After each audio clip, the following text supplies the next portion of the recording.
The advice and opinions expressed by the host of Autism Live and her guests are meant solely as suggestion and should not be in any way construed as child-specific advice. Any choices you make in determining your child's treatment are completely at your own discretion. Dr. Doreen Granpeesheh is the Dr. Doreen is an expert in autism. Doreen Granpeesheh. Dr. Granpeesheh. Dr. Doreen Granpeesheh. Dr. Doreen Granpeesheh is a visionary in the field of autism. Now you can ask her questions on Ask Dr. Doreen.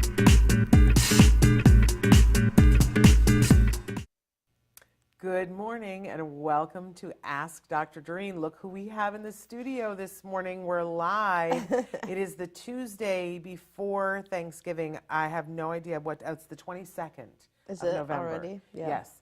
I've lost all track of the days at this point, you guys. But we have Dr. Granpeesheh in the studio. Good morning. Good morning, Shannon. You're Good at the morning, top of my everyone. grateful list this week. Oh my gosh, I'm so glad to be back. Yes. It's been such a whirlwind since I think like sometime in October. Yes, yes. Yeah, we've done a lot. So much has happened since then. We have, and we've done a lot. Yes. I don't know if, since I haven't been back, I don't know if our viewers, you talked about our events. We talked a little and we showed some clips from it, but we didn't really. I think I was waiting for you to come back. It was an amazing, for those of you who don't remember, because it's been a minute. Yes. The All Ghouls Gala, the first annual All Ghouls Gala, was held that last Saturday in October. Tell them what the benefit was for. It was for ACT Today, or Autism Care Today, and we were sponsoring specifically a group of children whose parents had written in and asked for grants.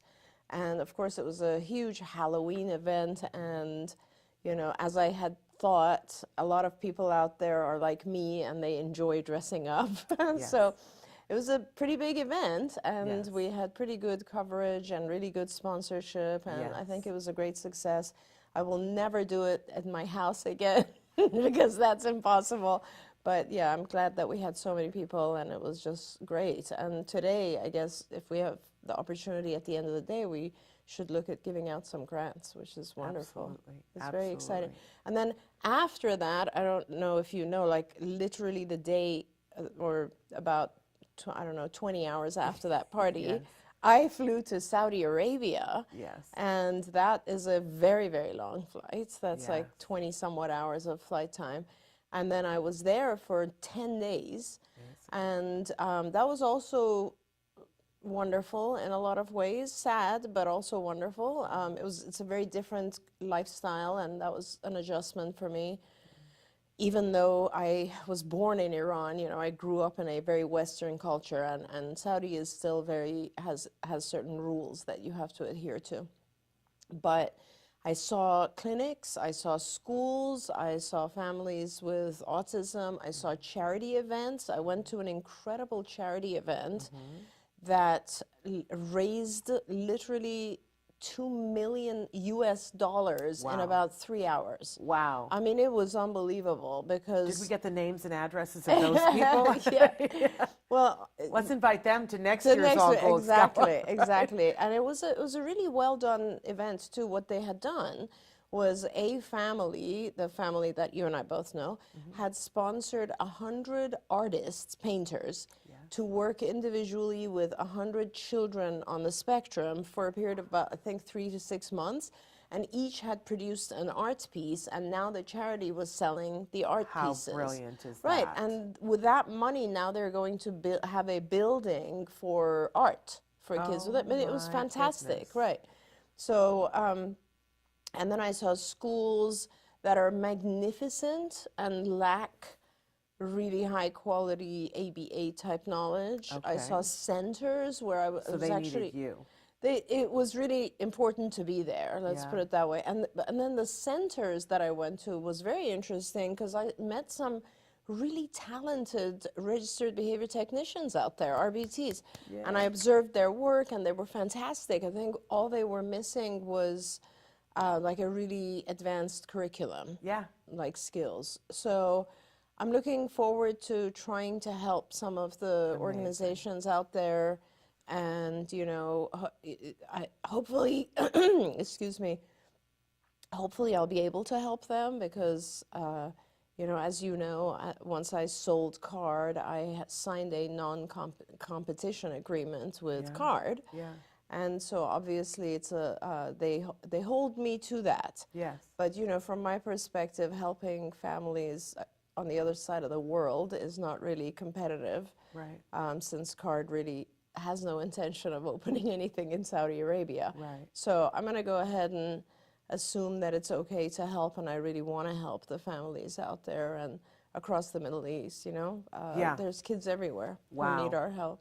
And then I came back for literally 2 days. Yes. Then I flew to Philadelphia for, Yes. and this is another wonderful thing, the Eagles Foundation partnered up with UBS, and they had this autism roundtable, which they've had, I think, 6 or 7 times now. I've been to a few of them before. And I did a keynote there about kind of the history of autism, ABA, and sort of, you know, how the world of autism and ABA has changed. Yes. And that was awesome as well. It was really nice. There were some, and I met, and this was a very cool thing for me. 2 different parents were in the audience, and it wasn't a big group. It was, I'd say, somewhere around, I don't know, 70 to 100 people at this round table.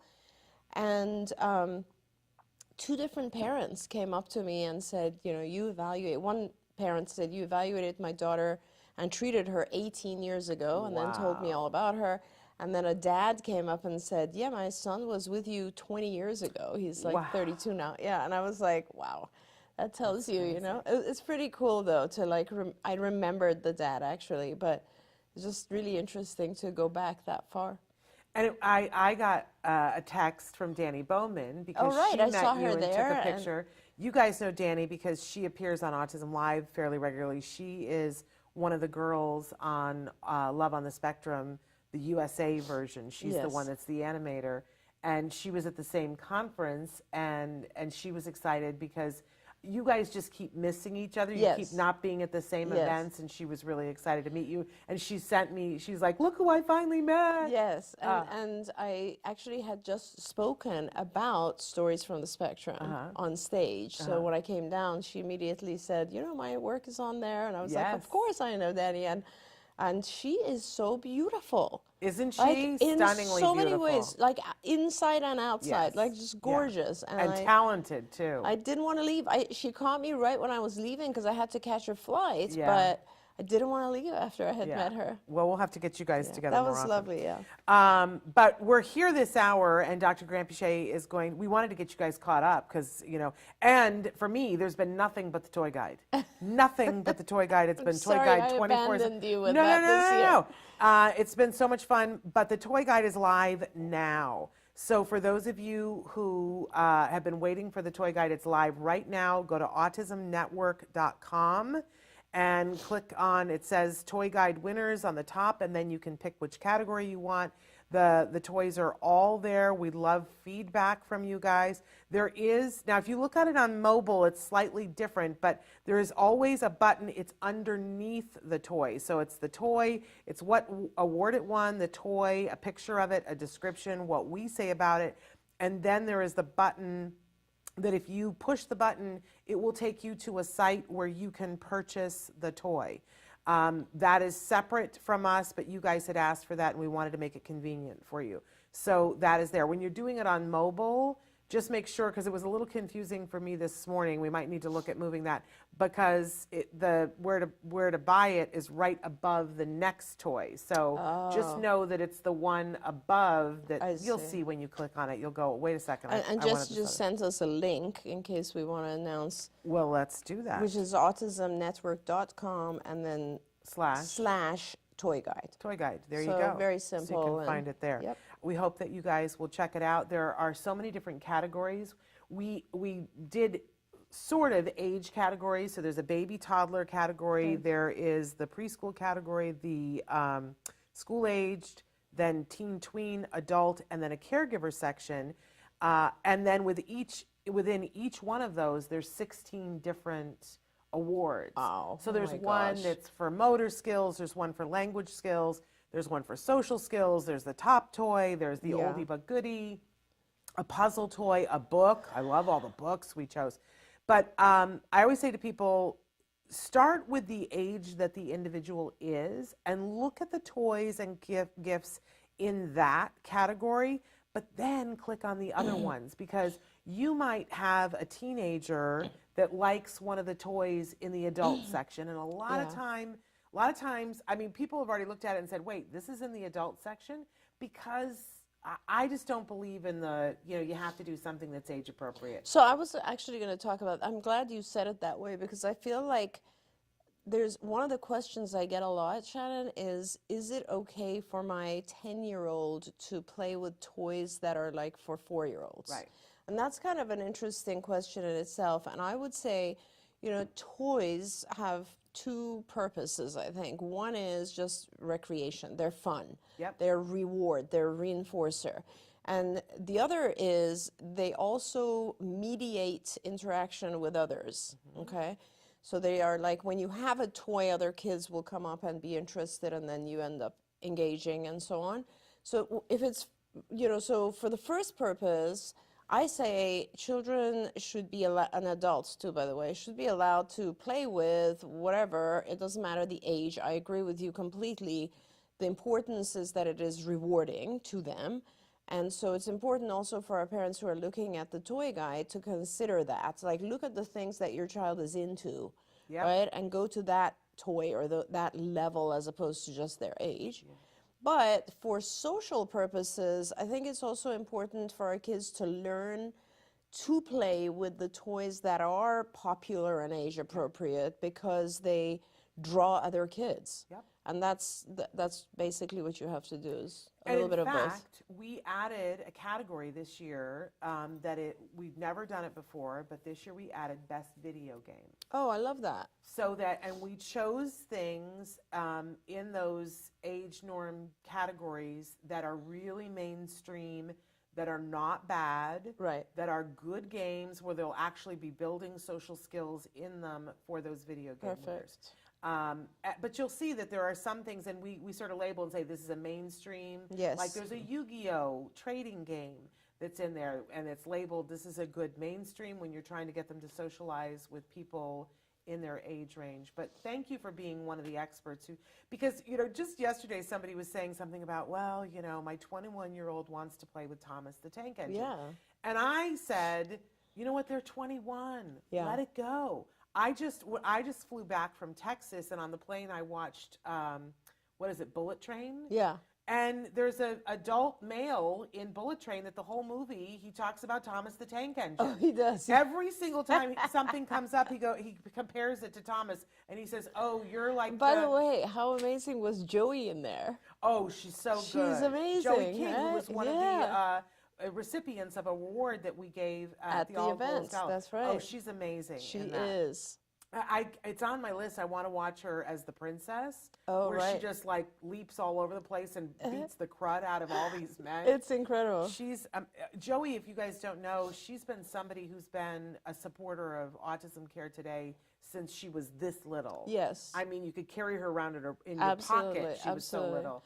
And she was Huge always advocate. so lovely, you know, like even when she was a little child, she was always so gracious and yeah, so I was very happy that we were able to give her an award. I found out part of the secret of that because she used to always, she would be little and she would be on the red carpet and she would be speaking very eloquently and Yeah. intelligently about how people on the spectrum are amazing, and she would always say, one of my best friends is someone who's on the spectrum and she is fabulous and she is wonderful. Well, I didn't know who that best friend was.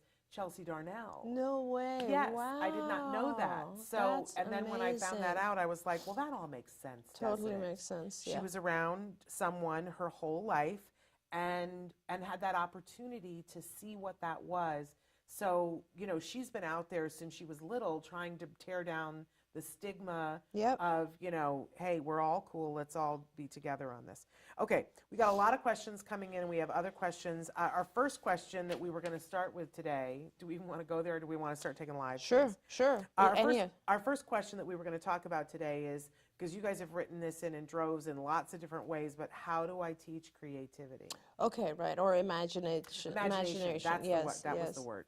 So, you know, and thanks for kind of jogging my memory, because that's such a broad topic.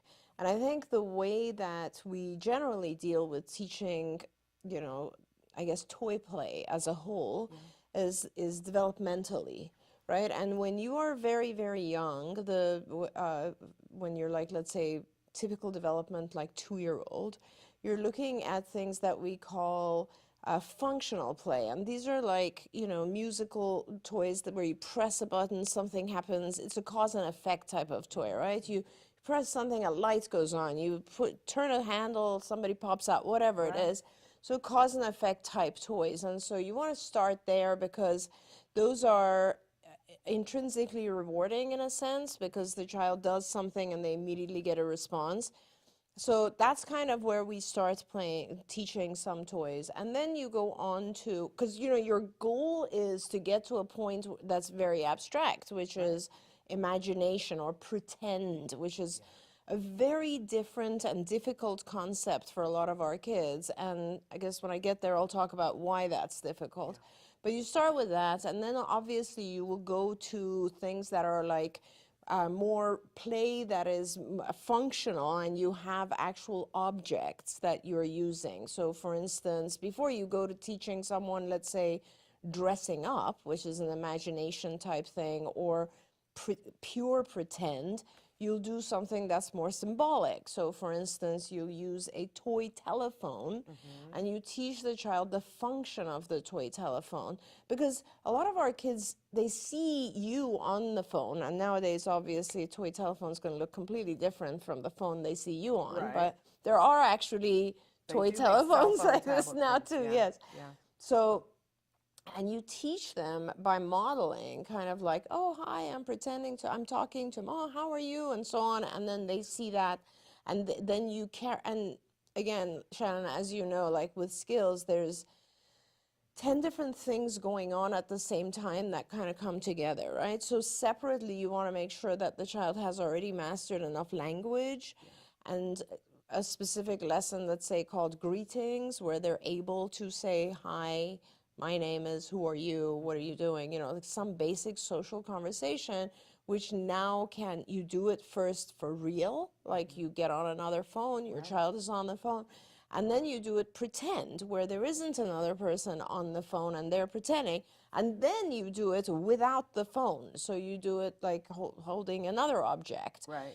Being able to pretend or have imagination means that you're able to come up with objects and things that aren't in reality used the way that we normally use them, right? It's something in your mind. Now, that is so hard for our kids because of the whole theory of mind concept.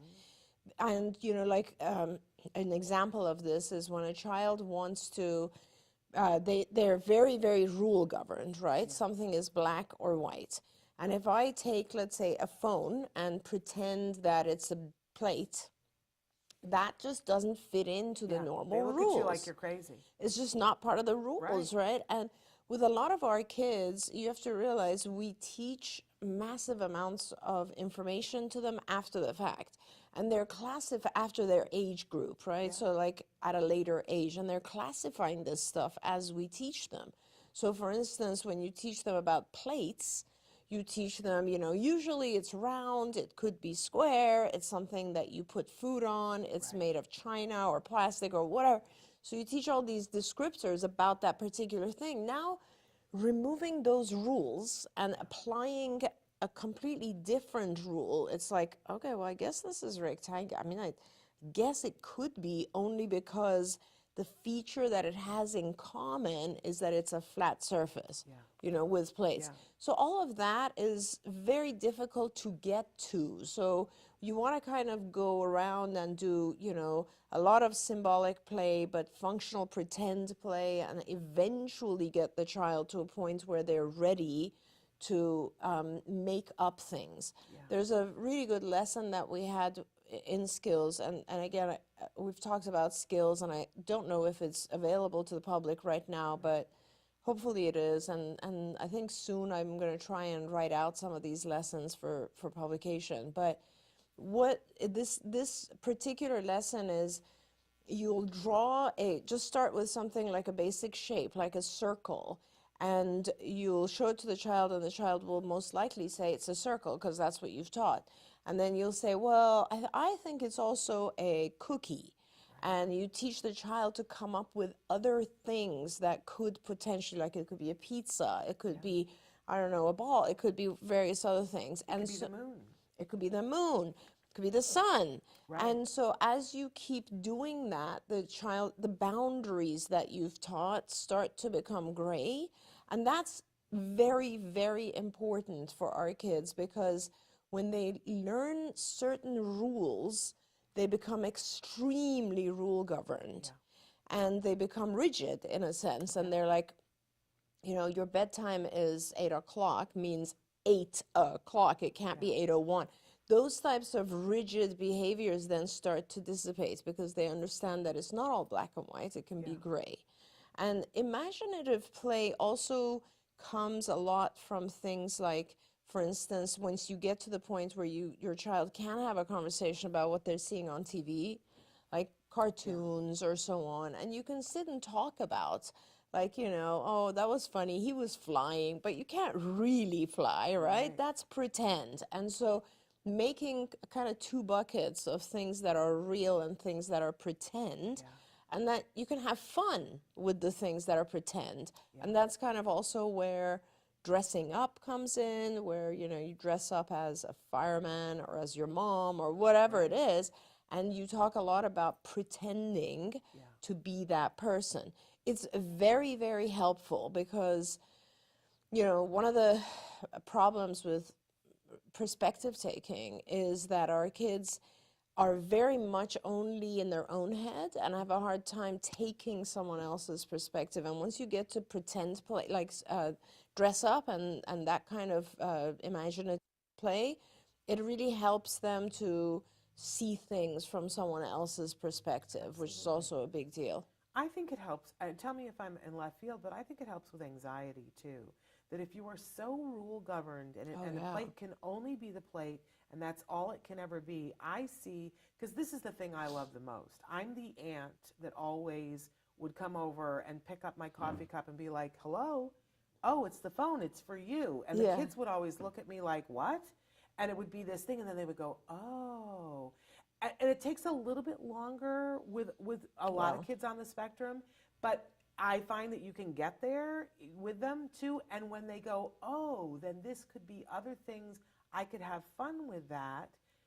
In the beginning, I've noticed that there's just a little bit of anxiety. Like, no, don't do that. That's a coffee cup. You don't put it up to your ear and talk to grandma on that, right? Definitely. And I would rather see them go through that anxiety in a safe way while we're talking about a coffee cup than later on when they're at school when somebody's doing something and have the meltdown there. Absolutely. Because we survive it.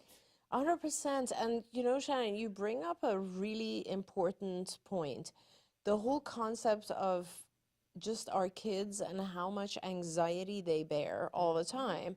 And, you know, I've talked a lot about how I think just having sensitivity to light and sound causes anxiety, having to be in a social environment where you feel like you're not able to understand or speak as well as others causes anxiety.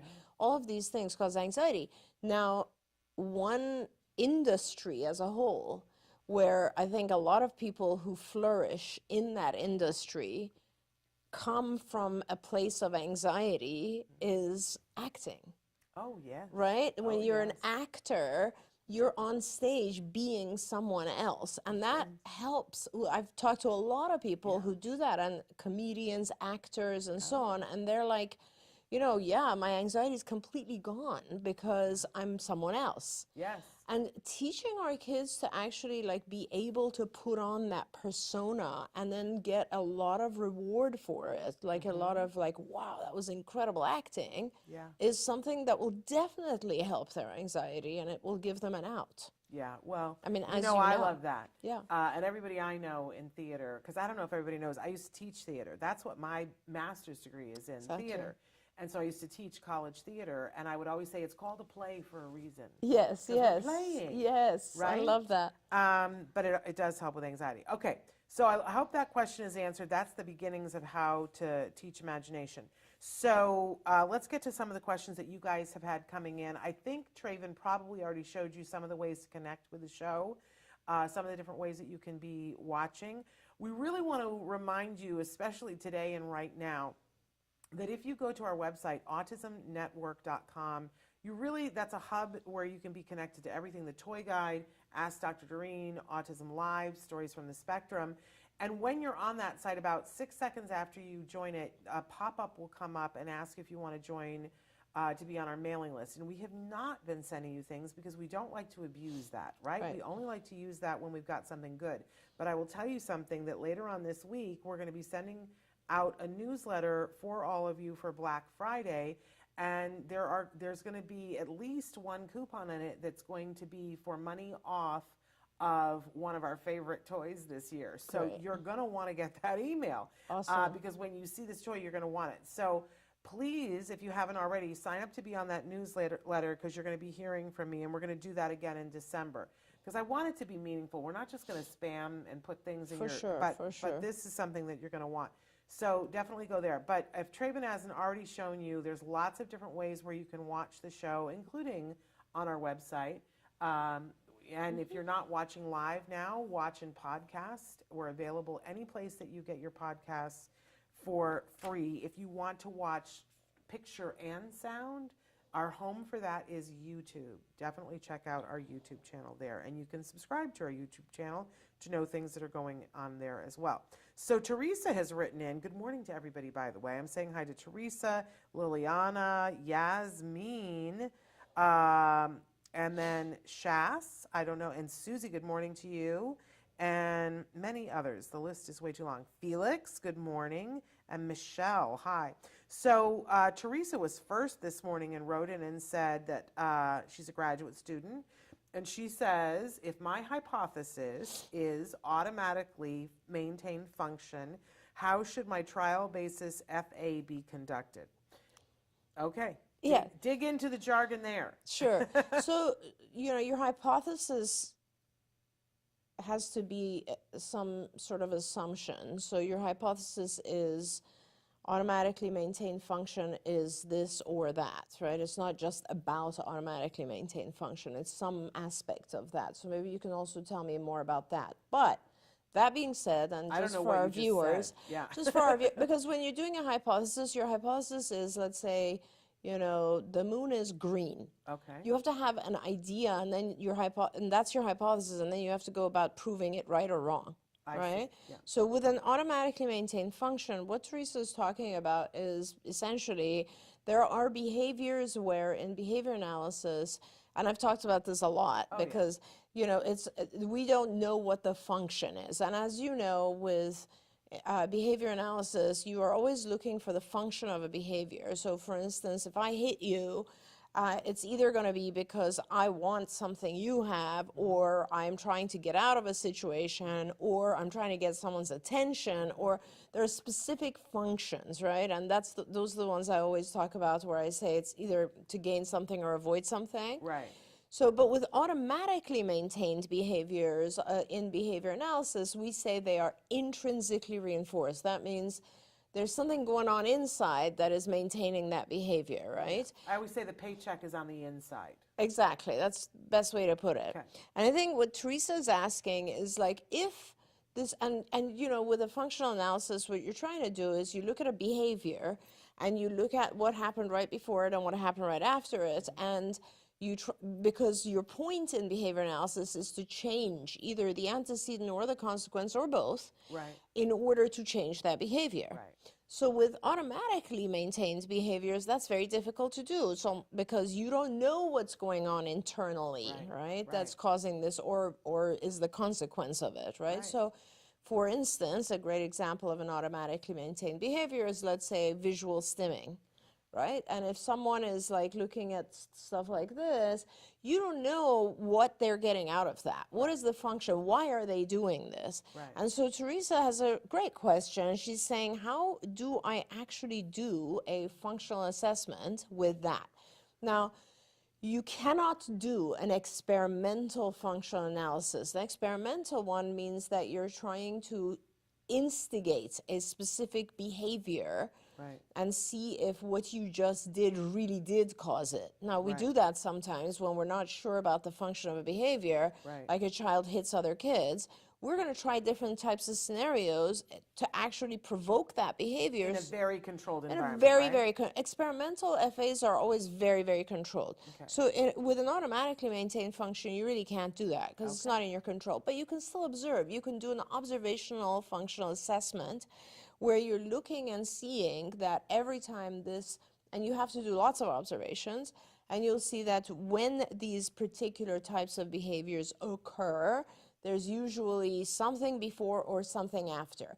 Now, I love this question, Teresa, because I've always thought to myself, what is it internally? And I've classified in my own head, and that might go into your thesis, I don't know, but you might want to classify them and see if you can identify different types of possible antecedents. So for example, for me, certain behaviors, certain self-stimulatory, ritualistic, stereotypical behaviors actually show pain. They show a reduction of pain. So for instance, escape from pain, okay?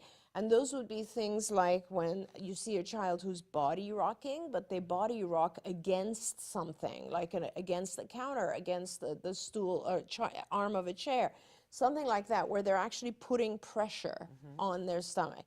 Another thing with body rocking, which is very interesting, and you can read about this, is that when you do this motion, you are activating the parasympathetic nervous system, which is calming, it's soothing. This is why we have rocking chairs.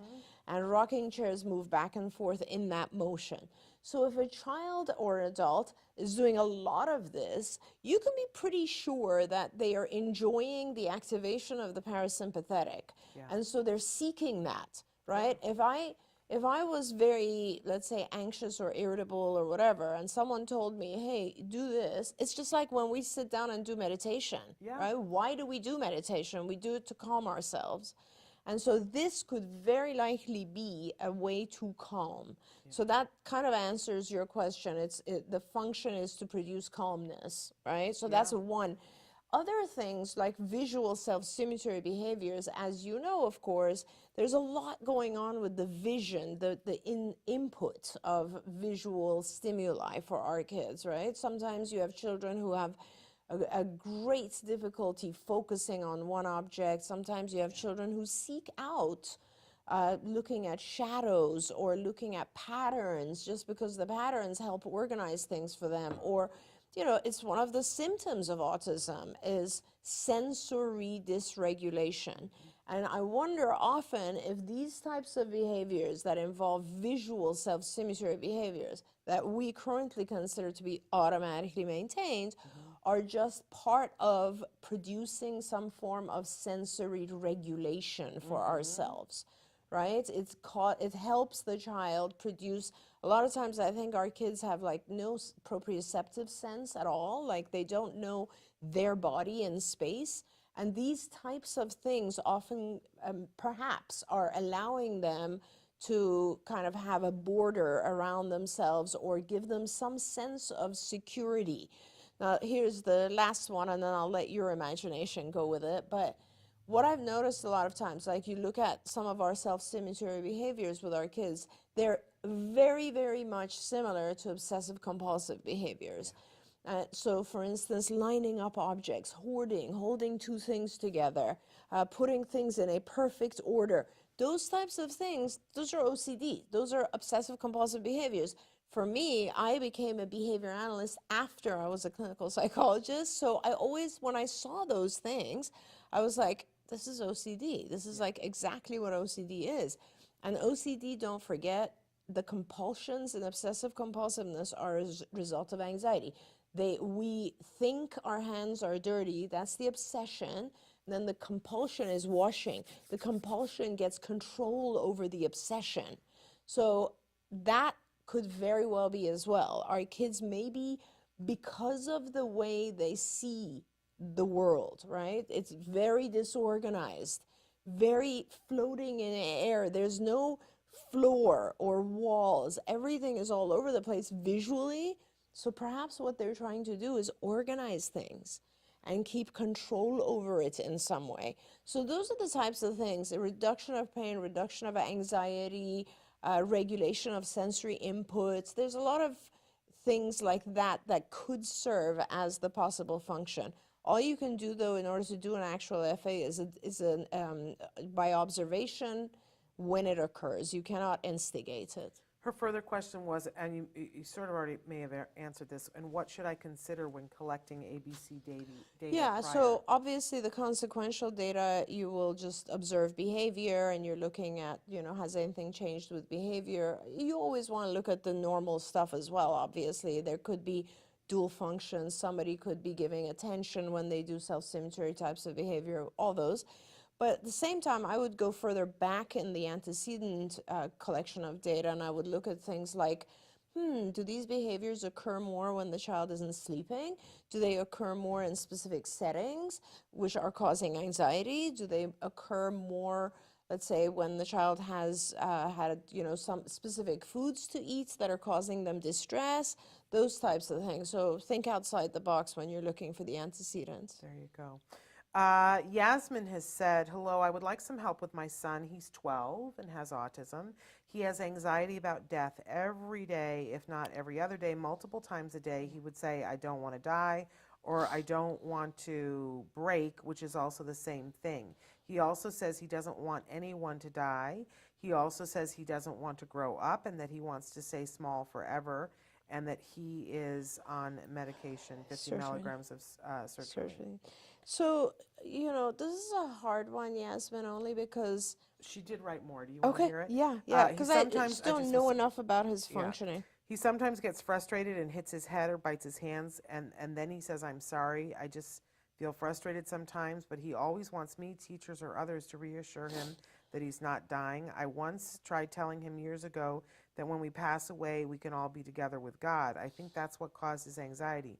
Now I don't know how to respond to him, but I do reassure him that he's fine.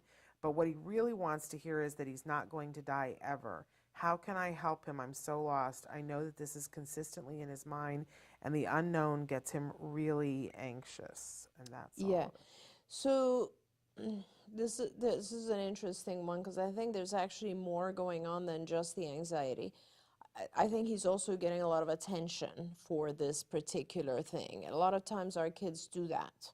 They have anxiety, they come to you, you give them attention, it dissipates the anxiety, but at the same time, they start to enjoy the attention. So they start to produce things to talk about that they will almost ruminate and talk repeatedly about a subject that they know will get everyone to help them calm down. Yeah. So you kind of need to break it in two different ways, I think. One is, the subject of dying is way too abstract. I don't know exactly how much your son understands, doesn't understand what he's visualizing.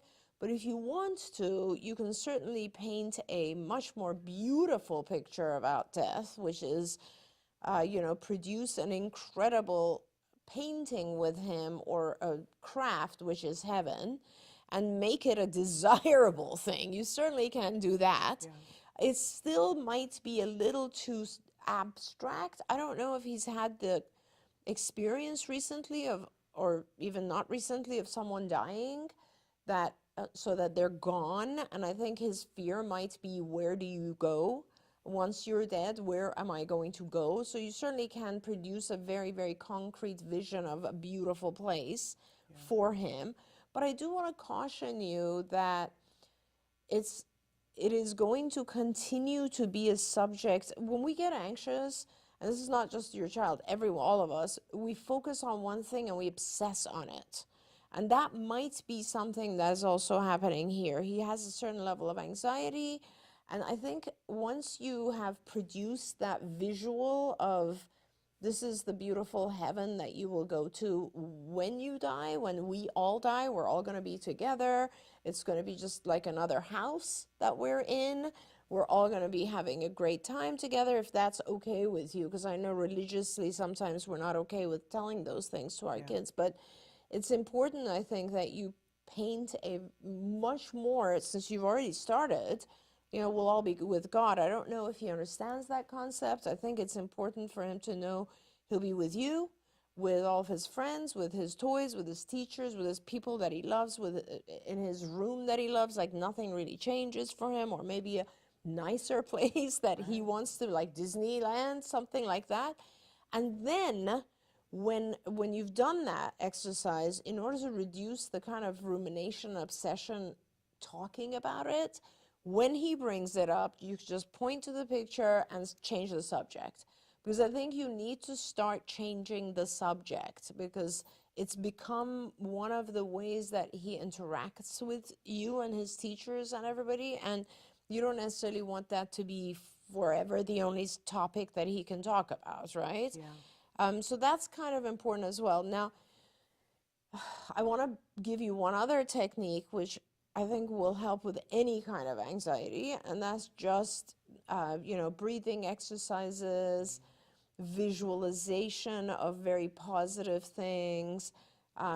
It's always important for our kids to learn self-soothing. Self-soothing is really, really good. And I teach our kids self-soothing by just giving them a corner of their room that they design. You get a big, huge bean bag for them. If they like music, you give them sound deadening headphones. You play their favorite stuff there. If they like an iPad, whatever, the stuffed animals, blanket, whatever it is.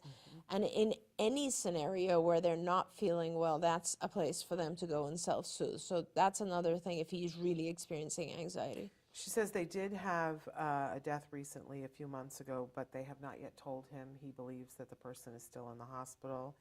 And she asks the question, how do I present it to him? I think she's talking about, The visual? I'm not sure. She says, do I say when he asks me if he's dying, or do I set up a day to explain that for him, the visual of the good I would place? set up a day separately, and I wouldn't engage with it when he's saying I'm dying.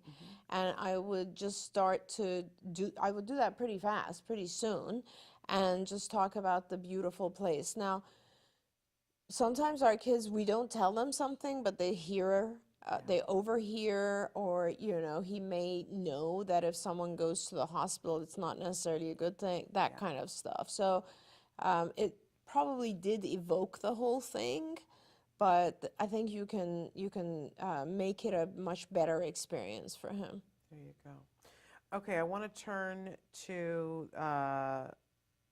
wait a second, I lost my place. I think. S.H. Ash Yes. said, Dear Doreen, for 9-year-old third grader in gen ed classroom, still has problem with friendship, is fully verbal. School has pulled out special ed support and speech. Only support remains is social group. He still has a big time problem with flexible thinking and friendship. What can be done by the family now? So that is a fantastic question, because a lot of times we think that, and this is, a lot of parents will ask me, why do I hold children out of school until I've taught them a ton of skills? And that's because of this, because a lot of times we think if I put my child in school, they're going to get the support and the experience, and they're just going to learn in vivo, is how I say it. So kind of like as they're living life. And that doesn't usually happen, because there's a lot of feelings and anxiety and skill sets that are missing, and there's a lot of stuff. Let's be honest, the other kids aren't nice. 100%, Shannon. You're and absolutely that's not right. helpful. Totally right. That's and nobody ever thinks of that, and that's a big part of it. So you want to teach the skills that are necessary to be successful away from home, from school, and in a very positive environment. So you mentioned, for instance, flexible thinking and friendship, because those are two separate concepts. Let's talk about each one of those. Flexible thinking, easy to teach, because you take a bunch of stuff at home that usually would have a rule, and you make it upside down. You just take the rule and make it funky. Whether you're playing a board game and you say, well, now, today, the person who wins is the one that loses all their cards, or the person who wins is the one that whatever. And you change the rules, right? Oh, we're supposed to do this, but today we're going to play it in a different way. That thing that I was talking about earlier with the drawings, a lot of times you could just take something, and that helps flexible thinking as well, and saying, oh no, this isn't a cookie, this is a piece of pizza, or this is whatever, a moon, or all those types of things. So changing rules, changing order. So let's say we wake up, we brush our teeth, and then we get dressed and we go, today we're going to do it different. So you do things in different ways, and you teach your child it's all good. All of everything can be done in a different way, right? So that's part of it. And also remember, the part that this is so today has turned out to be all about anxiety, which is kind of interesting. What bothers us when we become inflexible, it's because we're anxious. So inflexibility gives us control. Having specific rules about things happening at a certain time and in a certain way makes us feel more in control and safer. Okay, so that tells me that he's having a little bit of a hard time in school. Something is causing him anxiety. Very likely, our kids get to a point, especially 9, it sounds like great language and so on. It sounds like there's just some things that are difficult for him. My daughter, my beautiful Nikki, always used to have a ton of anxiety around PE, because she just wasn't very good physically with those types of things, and she overcompensated and worked really, really hard at it, and she's like one of the most athletic people I know now. But when we're kids, there's always one or two subjects that we're just like, oh, I'm dreading that because I'm just going to be terrible at that. And so for a lot of our kids, it's just the experience of school. It's the experience of following rules and being with a bunch of other kids who are loud and unpredictable, and maybe the course content. I mean, things are harder for him. Yeah. So remember that he might have anxiety, and that's why he's trying to be inflexible. Now, you can teach him flexibility, but what's going to help him most with the anxiety is capability. Teaching him, giving him tutoring on whatever it might be. That's the better he is with things, the more self-confident he will be in school. Okay, so that's a really important thing. Friendship, that's, I could talk about that for the remaining 20 minutes of the show or 10 minutes of the show. So friendship, the best things that I can tell you real quickly are, first you want to work on the skills, which are things like seeing things from someone else's perspective. So that's the whole array of theory of mind lessons, right? Teaching people, how does someone else feel? What do you think they're thinking? What types of things do you think this person might want if they were to throw a party? When they're sad, what are some things you can do to help them? Like those empathy and perspective taking. Excuse me. But then you also want to teach them things like turn taking, being willing to listen to someone else's subject of interest, not just your own. This is called social conversational skills, right? The distance you stand when you talk to someone, paying attention to someone else, being able to repair a conversation. Like, let's say you're talking about something, someone's losing interest. How do you even tell they're losing interest? How do you repair that conversation?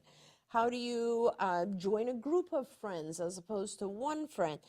So these are, like, I'd say easily 30 different lessons that go into social behavior, at least 30, maybe 40, 50, like so many different things that you would have to teach separately. If you are interested in learning more about these, then please go on Skills for Autism. And I think that if it's still live online, you should be able to see those when you purchase a license for it.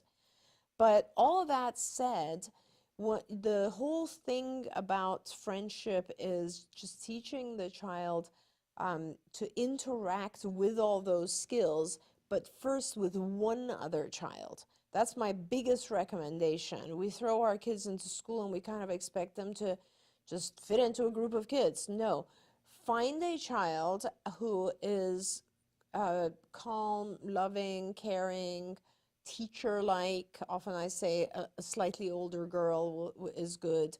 And bring them home if you can, ask their parents, and see if you can arrange one-on-one play dates. Because your child needs to attach to one other person. That will really change their life, really change their life.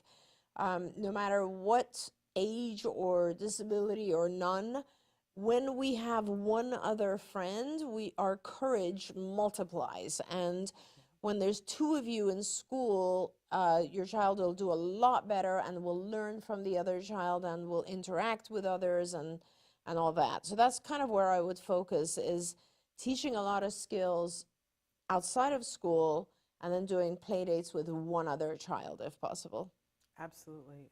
I was told to find either the bossy girl Yes. or the kid who is like a middle child in a family that has, like 6 kids. Absolutely. Or somebody who's an only child where the mom is like, I just need a break. That's true. That's a good one. Right? And that, make your house the fun place to go. Definitely. So that everybody wants to go to your house. Definitely. And keep the play dates as short as you can. It's Yes. hard when it's the single mom who wanted the break. That's so she true. wants to be gone for 8 hours. Yeah. But do you know what I mean? Like, I completely know what you mean. I And have the coolest toys. I mean, talking about our toy guide right now, oh my gosh, yeah. there's so many studies, Shannon, on the fact that toys, a unique toy, draws other kids. Yeah, everybody wants to So visit. that's part of it too. Yeah, you have the Oculus. Everybody wants to come to Exactly. your house. I know. I live in that neighborhood. Okay. I wanted to come to your house when he got the Oculus. I love that. You can come to my house and play Oculus. And now it's gotten so crazy. The Has he, things that is they he can so do. good? Oh my God. I can't play it. Anyway, I wanted to address, Felix wrote it in and said, hello, I just wanted to know about the lawsuit for Tylenol. I have a Yes. son with autism. I called the number that was posted online on the episode. Just wanted to know if it was okay that I gave them my social security number. Okay, because many of you have written in and asked this question, and I want to say this, that when you watch any of the episodes in the last couple of months where we had a specific Yes. phone number, that is a law firm that I did all of the research on to vet to see that they are the real deal. And you are entering into a lawsuit arena, so they are going to need your social security number. I know we all feel uncomfortable about that. Yeah. But it is something that they will ask you. But I did vet them. Yeah. Do not. That does not extend to other things that you see online for other law firms, because there are multiple law firms. Oh, are that there now? Yes. Oh, I there's didn't know that. multiple around the country that are seeking. This whole And, thing. and I have not vetted all of those. I just vetted Shapiro Law Group, and they are the real deal. So, I can speak to them if that helps you. I know it's very uncomfortable when Yeah. people start asking you, circumstances around your child. When was your child born?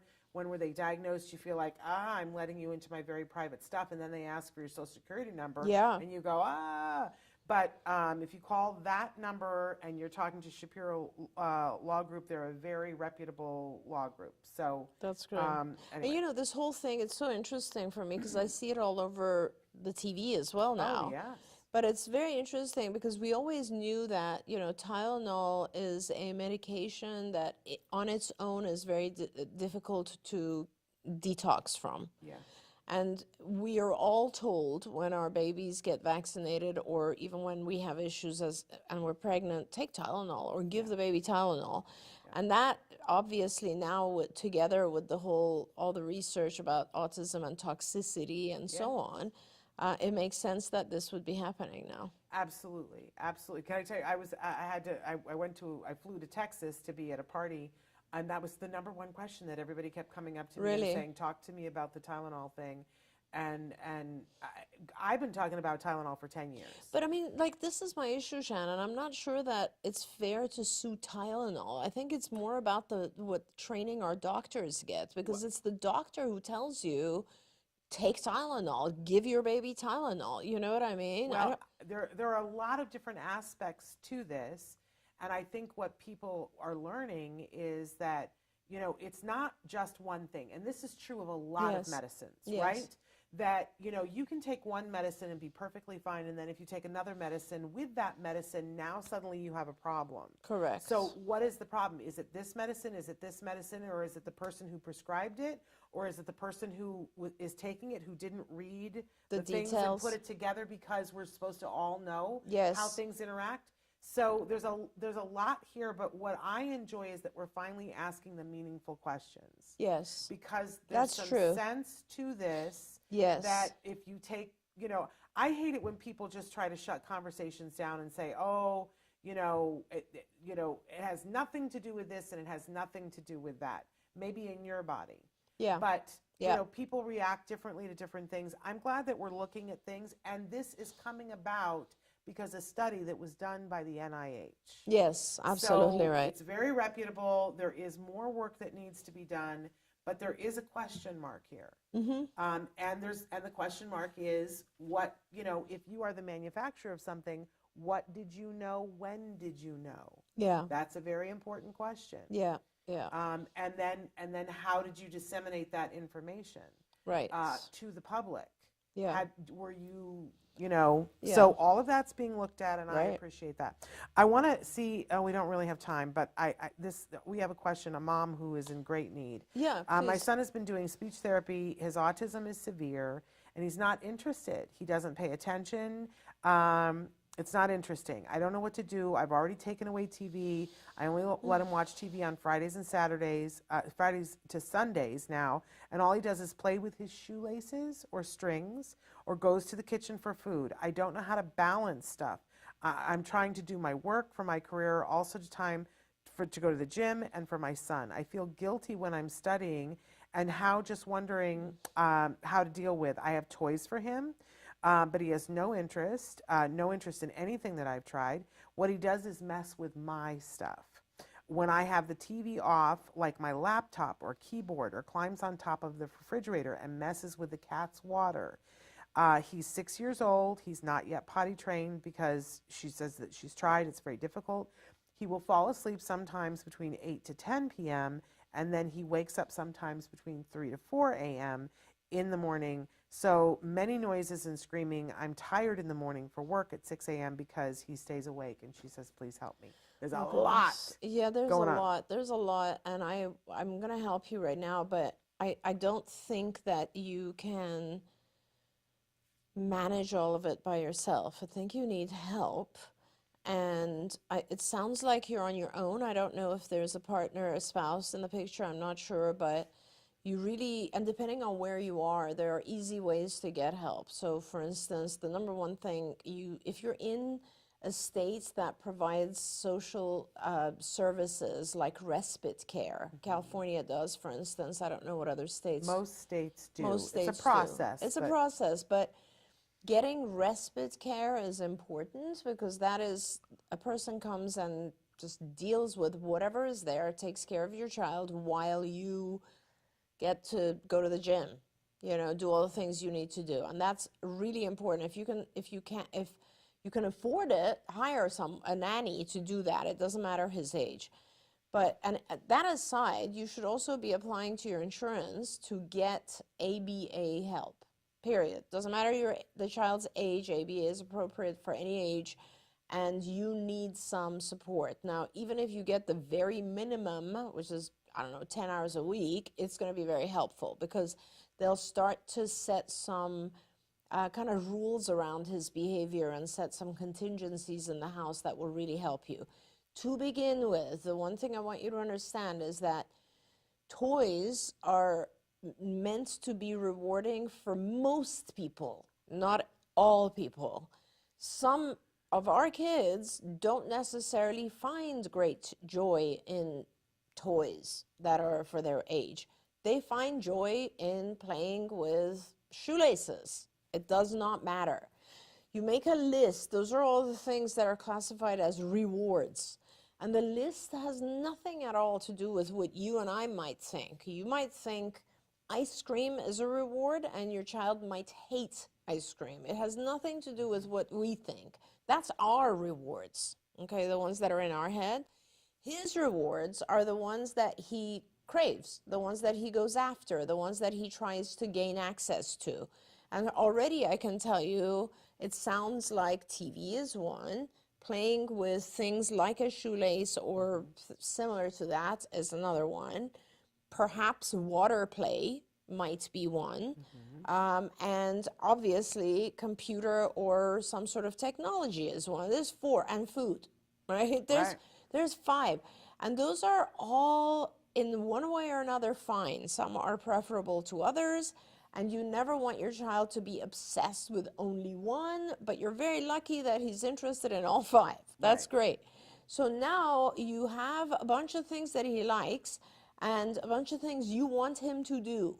Okay, so for instance, you want him to sit quietly for 30 minutes and, while you're working, or I don't know what it might be. You start with a very low requirement, so sitting quietly for 1 minute, and you allow him a large quantity of one of those rewards. And then gradually over time, you increase what you're requesting of him and you decrease the reward so that it's pretty normal. Like it would be very fine for him to have access to a iPad or a laptop or a computer or something for, let's say, 2 30 minutes or 2 hour-long sessions per day. It's not a big deal. That's a very normal thing. So put that into his schedule. Someone who's working in ABA, like a BCBA, if you can get involved with them, will help you produce these types of schedules. And I can see that we're over time, but everything you need to do has to do with using those rewards at the appropriate time and also giving him a schedule. Our kids get into trouble when they have nothing to do. And you need to have a schedule so that he's busy with that schedule. And every step of the schedule, he does something functional, adaptive, good and he gets a reward for a period of time. He does something else, he gets a reward. And that's how we live our lives. We don't realize that it's really that simple to produce that for our kids. Absolutely. You're brilliant, and I adore you. Thank you. And I love you. I'm so glad that we had this time together with all of you, and I'm sorry that we didn't get to everything. I want you to know that we're back tomorrow live. We're continuing the Festival of Toys. Tomorrow, I'm showing you a bunch of the winners from the teen and tween part of the toy guide and the adult portion. Then, starting on Thursday morning, we have our Thanksgiving Festival of Toys Marathon. Wow. So we're going to show you over the years some of the great toys that we have demoed. You'll see Dr. Granpeesheh playing with toys with me. You'll see my husband. You'll see past producers. My kids. Your kids. Nancy Allspot Jackson. Awesome. You know, the only person I haven't had made do it is my son. Oh my gosh. At some point, I need to make him do that Absolutely. with me. But anyway, you'll see all the craziness because we play with the toys and we have a good time. So all of them, you'll get to see all of that. Traven's got that ready for you guys. But tomorrow, we're back live. But if you aren't here with us, make sure we want to wish you a very happy Thanksgiving. Happy Thanksgiving to all of our viewers and to you and to Traven. I'm very grateful for you both. Thank you. We're so grateful for you. But don't go away. Come back tomorrow to see the teen, tween, and adult category winners because they're fabulous. Some of them are just incredible. And there's a coupon for, and make sure you sign up for our newsletter. So we'll see you tomorrow. Until then, give your kiddos a hug from me and one for you too. Bye-bye for now. Don't forget, you can watch Ask Dr. Doreen live every Tuesday morning at 10 a.m. Pacific time. We hope to see you there.